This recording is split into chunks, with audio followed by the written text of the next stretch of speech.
The subject tonight is caring. The reason I chose this particular subject, really, was because of this incident.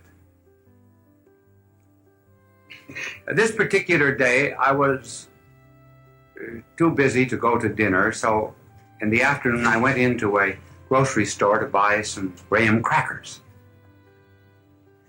And in the back of the store was a mother with her 4-year-old son. He just pulled a bottle off the shelf, a bottle of vinegar, and broken the bottle, and the pieces were on the floor along with the vinegar. The mother was saying to him repeatedly, "Pick up those pieces." And the more she insisted on it, the more he refused. And she would have loved to have cracked him, but she didn't want to look too cruel before the customers. And the father was there, and of course he was busy. And that gave him the very happy air of neutrality. He didn't have to interfere. And finally, the mother was intense with rage. You could see what the father was saying. He was saying the kid's just exactly like her folks. And you know very well what she was saying, stubborn like the old man. And but in any case, she finally picked up the kid like a rag doll and went off the premises with him. And so it set me thinking and brought the subject of this telecast. Who won? The child or the mother? The child didn't pick up the pieces. He was weak, but he had resort to tears, which is always the last resort of weakness. She was strong, but did she win? Well, she resignated a certain amount of power, but she had to do it. And that got me thinking about the strong and the weak. And it was put very well by a European doctor, Dr. Jean de Rougemont, who said, if I am stronger than my neighbor,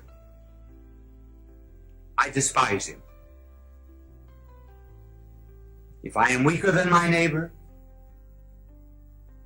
I fear him.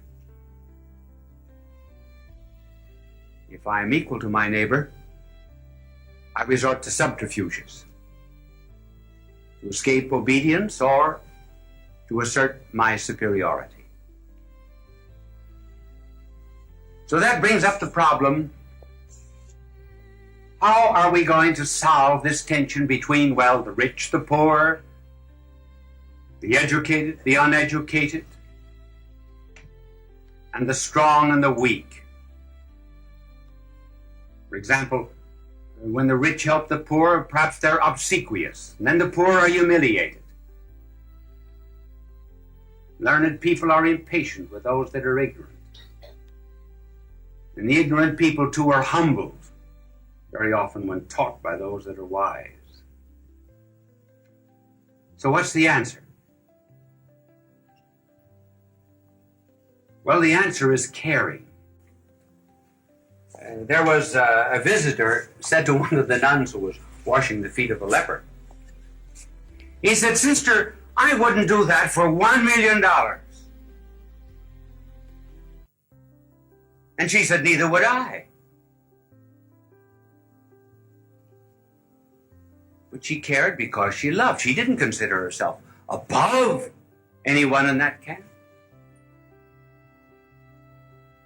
I heard of a woman who went to a mother and said, "I would give 20 years of my life to have 2 children like that."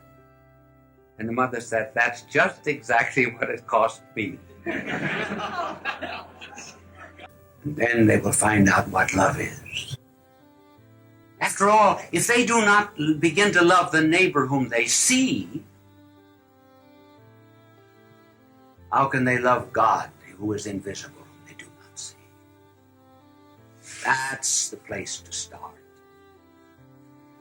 Start with neighbor. Start with the needy. And that was what was done, remember, in the parable of the prodigal son. No, the parable of the Good Samaritan. Here was a man going down from Jerusalem to Jericho, and he's waylaid by robbers. A priest and a Levite passed by. I hate to say this, but you know, it's said that one of the reasons why the priest and Levite passed by was they found the man already robbed.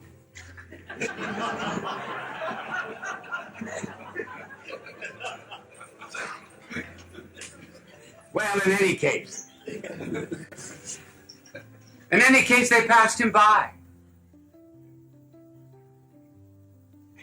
And here comes this man who did not belong to that race, to that people. And he put him upon his beast and brought him to an inn and cared for him. And then said, I will come back in a few days and pay the expenses over and above what was needed.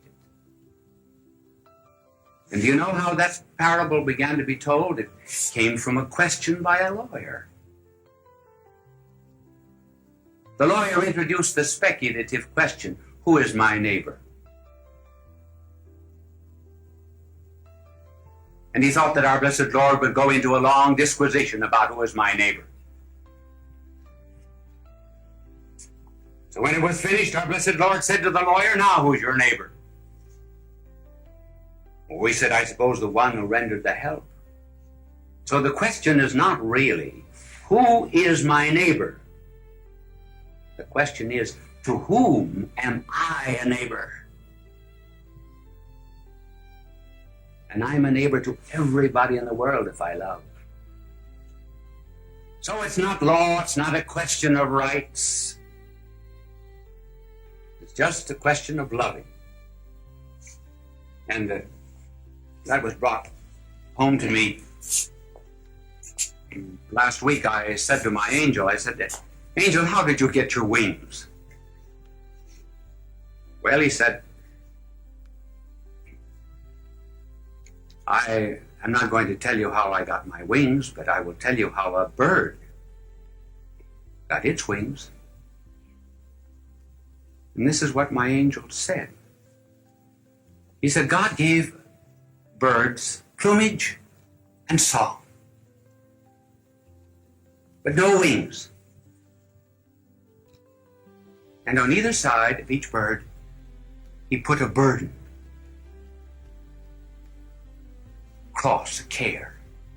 And he said, love these burdens, cares, love them.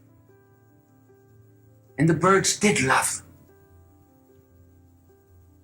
And they loved them not through commandment, they loved them with all their heart. They pressed these cares more and more to their heart. And finally, the burdens became wings. And that's how the birds learned to fly. And the angel said, so that's how I got my wings. I learned to care.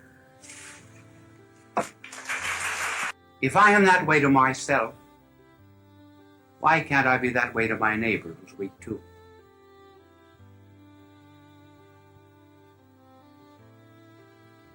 If I have money and he does not have any, and I know on the inside how poverty-stricken I am as regards goodness, why can't I be good to him and he's poor?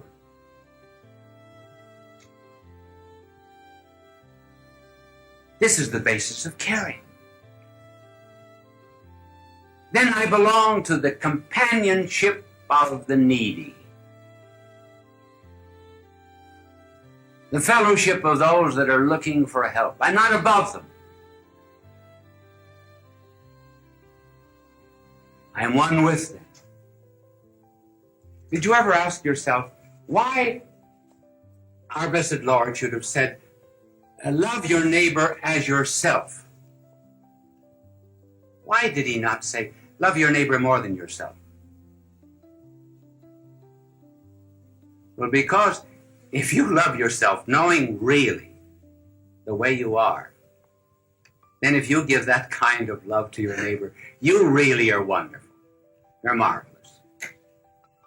And then course, the greatest reason of all is, well, I'm loved by God.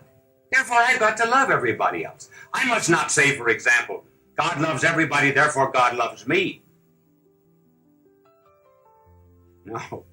God loves me, therefore he must love everybody. So you see, the basis of caring is this real kind of love